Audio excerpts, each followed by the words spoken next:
जय हिंद बच्चों। आज हम लोग क्लास 10th के टॉप 100 एमसीक्यू की सीरीज को कंटिन्यू करने जा रहे हैं। हम लोगों ने क्वेश्चन नंबर 40 तक सॉल्व कर चुके थे। क्वेश्चन नंबर नेक्स्ट देखते बेटा, क्या दिया गया है। A jewellery making unit tested few elements on the basis of their physical properties. ठीक है भाई, कुछ फिजिकल प्रॉपर्टीज दी गई हैं, हमें कहना है विच ऑफ द अबव एलिमेंट व डिस्कार्डेड का मतलब हटा दिया जाएगा for uses by the company के यूज करने से। तो देखो भैया, किसको हटा दिया जाएगा, उसको हटा दिया जाएगा जिसका मेल्टिंग पॉइंट लो होगा। और मेल्टिंग पॉइंट किसका किसका लो है, बीपी एक इसका लो है और एक बीपी इसका लो है। तो वो सारे ऑप्शन हटा दो जहां पर बी और सी आया है। ये ऑप्शन गलत है, ये ऑप्शन गलत है, ये ऑप्शन गलत है। आया, बोलो भाई। ऐसे करते हैं ज्वेलरी मेकिंग के लिए कौन, बी और सी नहीं होना चाहिए। क्यों? क्योंकि मेल्टिंग पॉइंट लो है। तीनों में सी दिया तो तीनों को गलत। बिना दिमाग लगाए आंसर कौन सा हो गया बेटा, ए नंबर। कौन सा हो गया, ए फॉर एप्पल वाला। क्लियर है ना। देखते हैं नेक्स्ट क्वेश्चन क्या है मेरे लाल। The bleaching powder gives smell of chlorine. कह रहे bleaching powder smell of chlorine देता है, क्यों? तो सुनना भाई, ब्लीचिंग पाउडर का फॉर्मूला CaOCl2। रिएक्शन का नाम बनेगा डिकम्पोजिशन। क्या बनेगा, डिकम्पोजिशन। क्यों बनेगा डिकम्पोजिशन, दिया है ऑप्शन में, देखते भैया। जैसे ही ब्लीचिंग पाउडर एटमॉस्फेयर में आएगा, एटमॉस्फेयर में प्रेजेंट CO2 के साथ रिएक्ट कर जाएगा। एटमॉस्फेयर में प्रेजेंट CO2 के साथ रिएक्ट कर जाएगा, बना देगा CaCO3 और क्लोरीन गैस हमारी क्या हो जाएगी, रिमूव। क्या हो जाएगी, रिमूव। तो हुआ क्या है, पहली चीज तो डिकम्पोजिशन रिएक्शन हुई है, या फिर हम ये बोल सकते हैं CO2 में आकर टूट रहा है, एक्सपोज हो रहा है। क्या हो रहा है बेटा, एक्सपोज। क्या हो रहा है, एक्सपोज। तो देखो भैया, formation of chlorine on exposure of atmosphere. Atmosphere में ही हमें ये मिला है जो टूट गया है। आया 42 नंबर आया बेटा। अच्छा, कल मुझसे बच्चे पूछ रहे थे ऑफलाइन में कि भैया कौन सा चैप्टर इंपॉर्टेंट है, क्योंकि 20 तारीख को आप लोगों का एग्जाम है। ठीक है, तो सारे चैप्टर तो पढ़ने ही है क्योंकि 4 चैप्टर है, लेकिन चौथा चैप्टर बहुत अच्छे से पढ़ना, कार्बन एंड इट्स कंपाउंड। कौन सा chapter, carbon and its compound. और शाम तक IUPAC का भी एक वीडियो आ जाएगा, तो उसको देखकर जरूर जाना क्योंकि आना ही आना है। ठीक, कार्बन एंड इट्स कंपाउंड कम से कम 10 नंबर का तो टोटल यही दे जाएगा। टोटल 20 नंबर की केमिस्ट्री में 10 नंबर इसी से मिल जाएंगे। ठीक है बेटा, तो देखते क्या लिखा हुआ। कह रहे caustic soda is termed as alkali. पहले तो सुनो, एल्कली क्या है, एल्कली बोले तो वाटर सोल्यूबल बेस। कौन सा बेस बेटा, वाटर सोल्यूबल बेस। फिर से बोलो, जय माता दी। क्या, एल्कली क्या है, वाटर सोल्यूबल बेस। एल्कली क्या है, वाटर सोल्यूबल बेस। तो हमसे कह रहे कास्टिक सोडा, कास्टिक सोडा का मतलब NaOH। NaOH हमारा वाटर में हाईली सोल्यूबल है। ठीक है भैया, तो ये एल्कली है। फिर क्या बोले, वाइल फेरिक हाइड्रोक्साइड FeOH का whole thrice is not because. तो सुनो भैया, ये हमारा हाईली सॉल्युबल होता है, ये पुअर सॉल्युबल होता है, स्प्रेंगली सॉल्युबल होता है, लेस सॉल्युबल। जो तुम्हें अच्छा लगे उसको ले लो, इतना जानना है हिंदी में कि कम सॉल्युबल है। तो ऑप्शन देखो भैया, alkali, caustic soda and caustic soda is strong base, ferric oxide ना, सॉल्युबिलिटी की बात करी नहीं है, ऑप्शन गलत है। क्या है, गलत। Caustic soda is a base which is soluble in water. ठीक है भैया। And while ferric oxide is also a base but it is not soluble in water. में भी हो सकता है, देखते। Caustic soda is a strong base while strong acid, ये भी गलत है। Caustic soda and ferric hydroxide both are strong base, दोनों स्ट्रॉन्ग नहीं है, गलत है। Solubility of water is complete high ना, ऑप्शन नंबर बी सही है। कौन सा सही है, ये बेस है जो सॉल्युबल है। फेरिक हाइड्रोक्साइड ये भी बेस है, लेकिन ये सॉल्युबल नहीं है, या ना के बराबर सॉल्युबल। पहले बताओ, बात समझ में आई। अगर सॉल्युबल होता, बोलो, वाटर सॉल्युबल बेस एल्कली कहलाते हैं। वाटर सॉल्युबल बेस क्या कहलाते हैं, एल्कली। क्लियर है ना बेटा। देखो क्वेश्चन नंबर नेक्स्ट, कह रहे what happens when calcium react with H2O। भैया एक बात देखो, बड़ा सिंपल सा, मेटल देखो, सारी रिएक्शन का जुगाड़ दे रहा हूं, जुगाड़।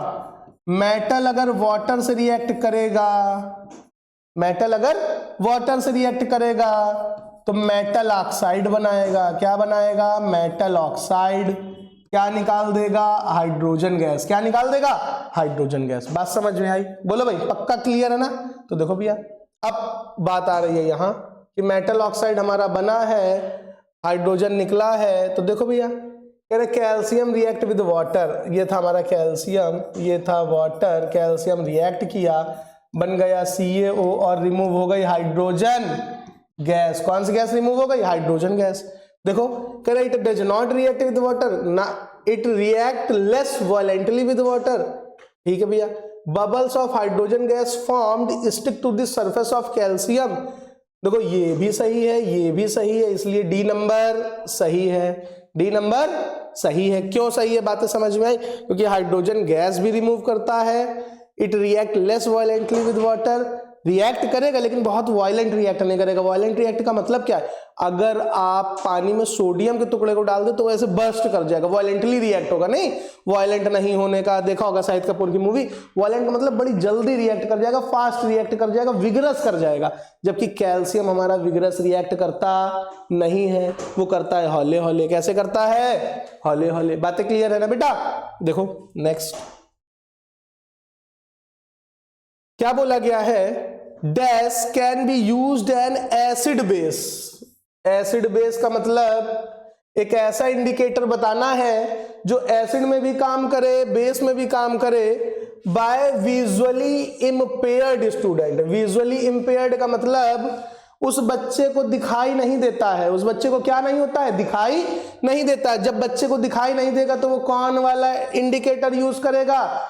जिसकी स्मेल चेंज हो जाए, जिसकी स्मेल चेंज हो जाए। तो देखो भैया, लिटमस, लिटमस हमारा एसिड और बेस दोनों के साथ रिएक्ट करेगा। अगर ब्लू लिटमस, कौन सा लिटमस? ब्लू, ब्लू वाला रेड हो जाए तो एसिड है। तो क्या है?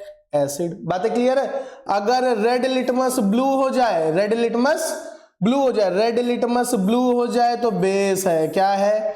बेस। पहले बताओ, बात समझ में आई? बात करें टर्मरिक की, बात करें किसकी? टर्मरिक की, मतलब हल्दी।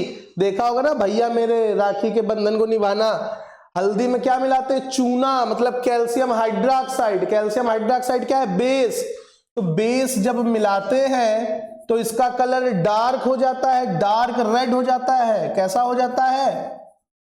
डार्क रेड, रुचना वाला कलर। देखा है ना? लेकिन जब इसमें हम एसिड, हल्दी में 2 बूंद नींबू की मिला दो, हल्दी में 2 बूंद नींबू की मिला दो किसी एसिड की, कोई भी कलर में चेंजमेंट होता नहीं है। तो कलर चेंज हो रहा हमको देखने से पता चलेगा। कैसे पता चलेगा?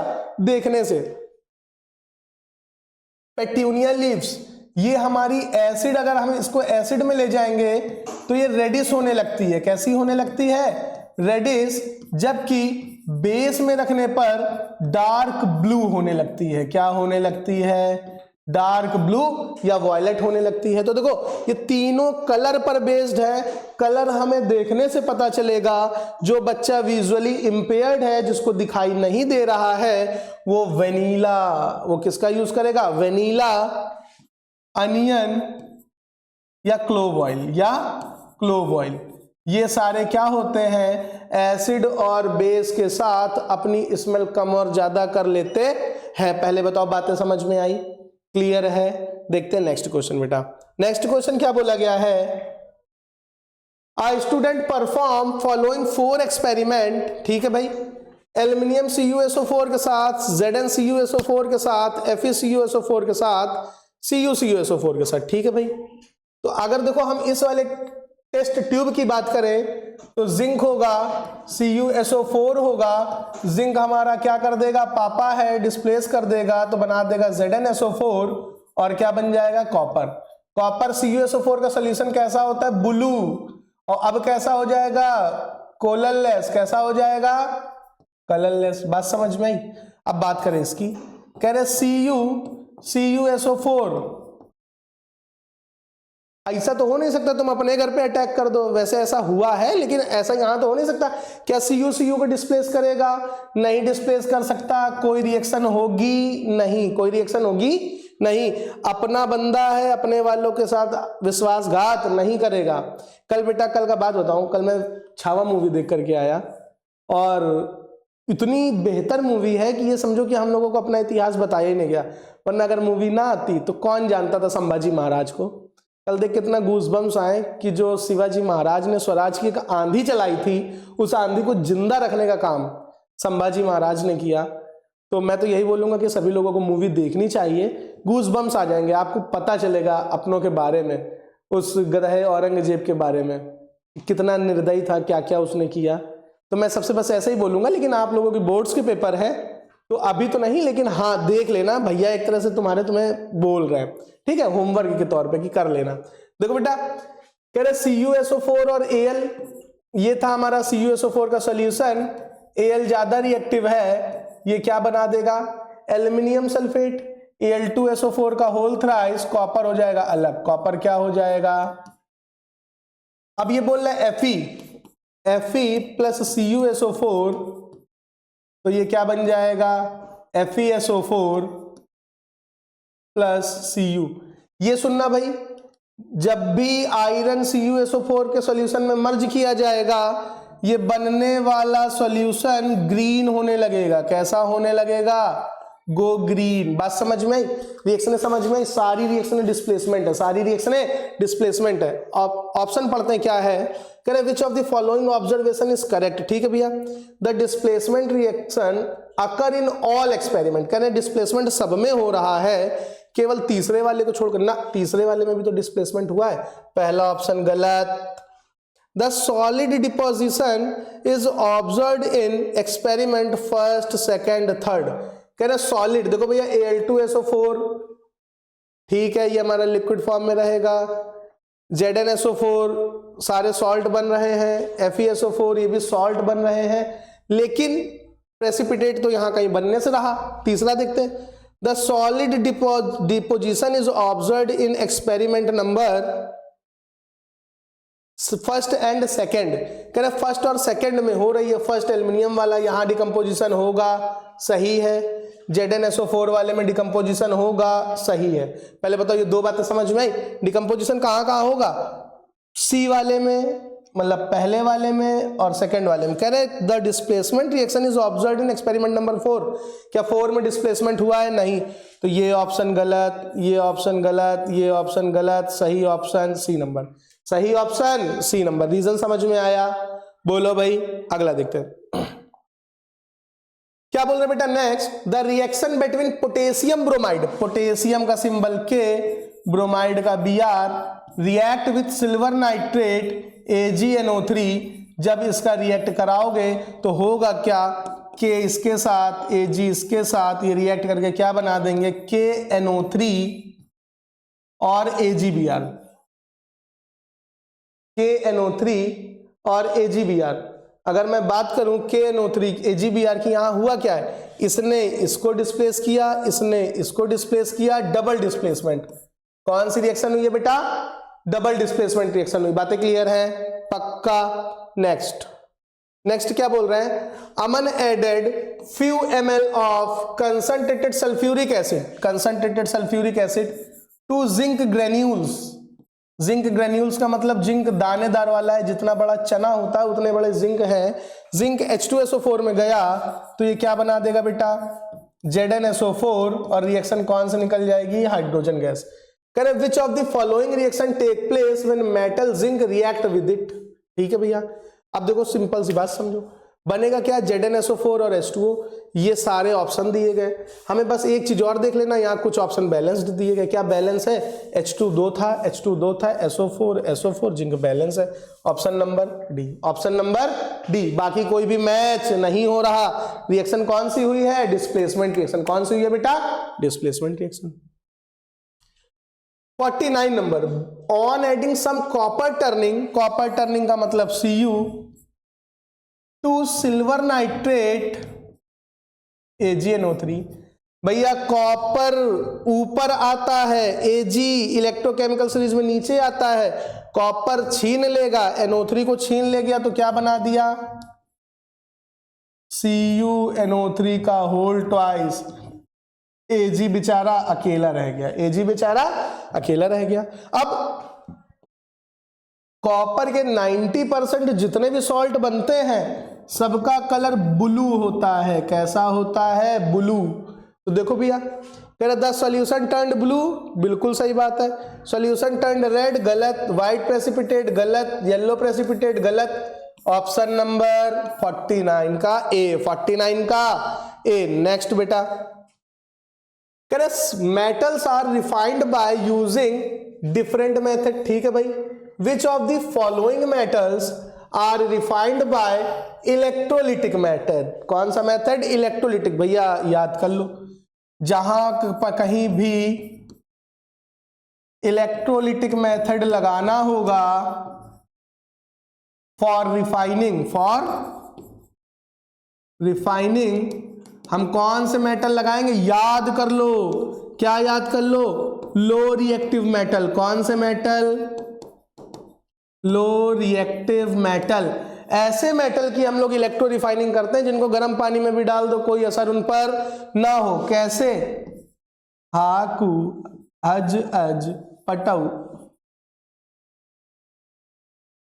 ये पीटी, इसको काटो यार, पीटी और ये एयू, इन चार का ध्यान रखना। उसके बाद जिंक का भी हमारा इलेक्ट्रोलिसिस कराने से मिल जाता है। तो ये सारे हमारे लो रिएक्टिव मेटल हैं। इनमें से कोई ऑप्शन, ये एयू दिया गया है। कौन सा दिया गया है बेटा? एयू। कौन सा दिया गया है? एयू। तो आंसर क्या हो जाएगा? एयू। एयू हमारा लो रिएक्टिव मेटल है, इलेक्ट्रो रिफाइनिंग करने से मिलेगा। बातें क्लियर है? पक्का। क्वेश्चन नंबर 50 तक हम लोगों ने कर लिया है। शाम को एक इलेक्ट्रोकेमिस्ट्री IUPAC का एक वीडियो आएगा, उसको भी देख ले। और अगर वीडियो अच्छा लगा है तो लाइक से सब्सक्राइब भी कर दे। Thank you. मिलते हैं नेक्स्ट वीडियो में बेटा। Bye bye.